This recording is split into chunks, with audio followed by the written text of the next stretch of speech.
Hola, ¿qué tal? Me llamo Mar Muro y seguramente junto a este vídeo hayas recibido un email de presentación o una carta de presentación y otro vídeo en el que te cuento un poquito más de dónde salgo y quién soy.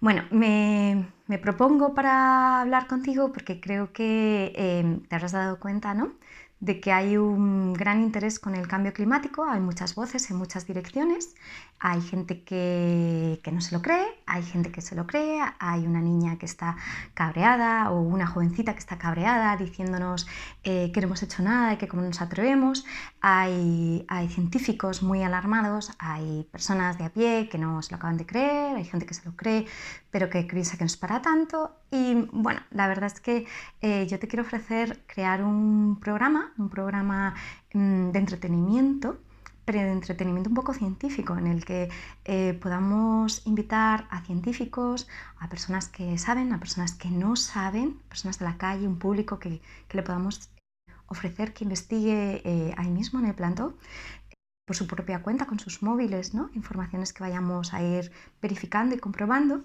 Por ejemplo, pues un programa de entretenimiento en el que hablemos del cambio climático, y creo que lo necesitas porque es el momento. Y creo, y me propongo yo como presentadora o directora de ese programa por varios motivos, pero el más significativo es primero porque yo ya he sido presentadora, trabajé de presentadora durante años, lo puedes ver en mi otro vídeo. Soy empresaria y trabajé ayudando a realizadores, a jóvenes talentos a que se viera su talento por todo el mundo. Fui distribuidora de cortometrajes durante 10 años con Lolita Peliculitas, aunque también trabajaba cine de autor, y sobre todo porque en 2013, y tras una charla con uno de mis directores que acababa de estrenar en el Festival de San Sebastián su primer largometraje, Diego Quemada 10, decidí ponerme a investigar Bueno, te lo voy a contar cómo fue realmente, ¿no? Él me dijo bueno, que el tercer mundo tenía un problema y que el problema que tenía el tercer mundo era que el primer mundo le hacía comer su basura. Y en principio, pues bueno, esas conversaciones que tienes en festivales de cine, ¿no? Qué bien, qué interesante. Ah, ok, vale. Y 2 semanas después, no sé muy bien por qué, me desperté pensando que tenía que investigar la basura. Entonces me puse a investigar la basura y lo que descubrí es que no hay nada, absolutamente nada malo en la basura. La basura es fantástica. Realmente la basura orgánica estoy hablando, ¿vale? Es la comida de otros seres vivos. Todo lo que nosotros desechamos es utilizado por la tierra y es energía y es absolutamente necesario. De hecho, cuando te pones a investigar de verdad la basura, piensas que egoístas somos quemándonos, incinerándonos. Deberíamos de ponernos tal cual en crudo debajo de un árbol para poder ser vida para otros seres. Pero bueno, esto es algo que pienso yo, es muy personal, ¿eh? Así que como no había nada de problema en la basura, empecé a preguntarme qué es lo que pasaba y me di cuenta de que realmente tenemos un gravísimo problema con los plásticos y todos esos desechos que habíamos creado de manera artificial, ¿no?, de manera sintética, desde hace ya la propagación en años 60, pero los primeros plásticos son del siglo pasado, de finales del 1800, ¿no?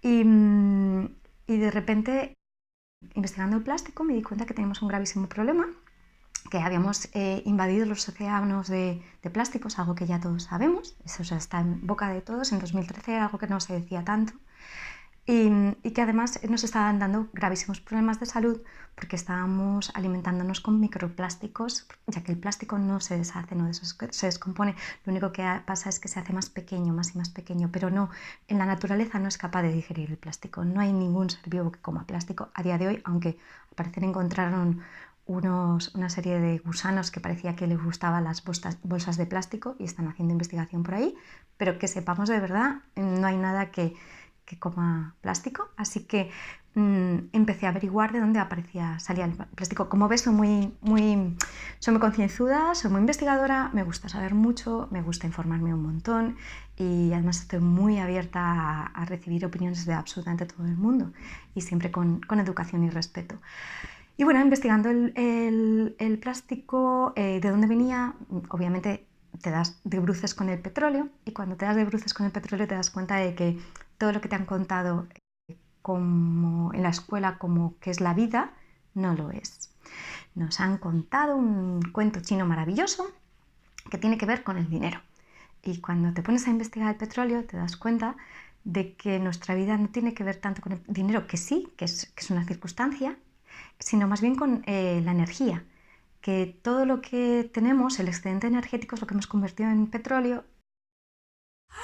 Perdón, quería decir no petróleo, sino dinero. Excedente energético es lo que hemos convertido en el dinero. La primera revolución industrial se llevó a cabo o fue posible gracias a un excedente energético creado por algo llamado carbón.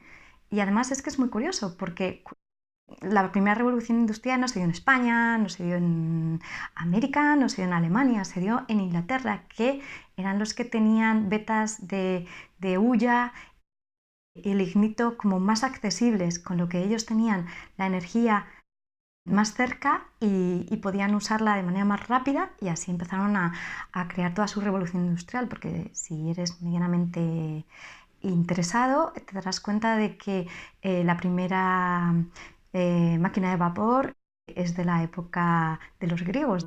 De repente pasamos de la máquina de vapor creada por el griego de Alejandría del Egipto helenístico, Herón de Alejandría, hace 2000 años, a la sofisticada máquina de vapor de James Watt.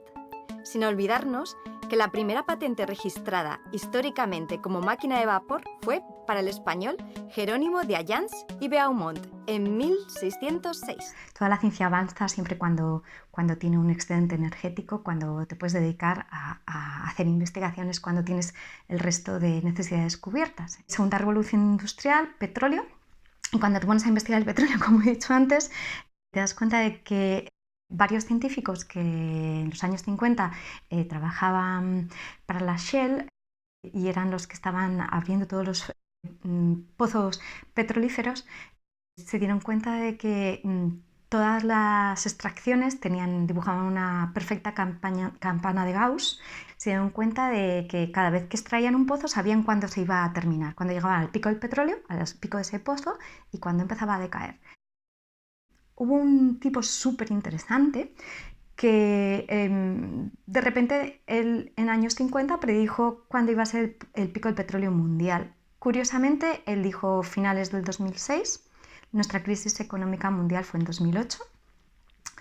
Y bueno, yo me plantearía si tiene algo que ver, porque he escuchado a científicos a día de hoy españoles, he ido a conferencias en 2013, que es cuando me puse a investigar todo esto, que decían que los siguientes países, antes de que ocurriera, que iban a tener conflictos personales, conflictos fuertes, políticos y de todo tipo, iban a ser el Yemen y Venezuela, y bueno, ya sabemos cómo están ambos.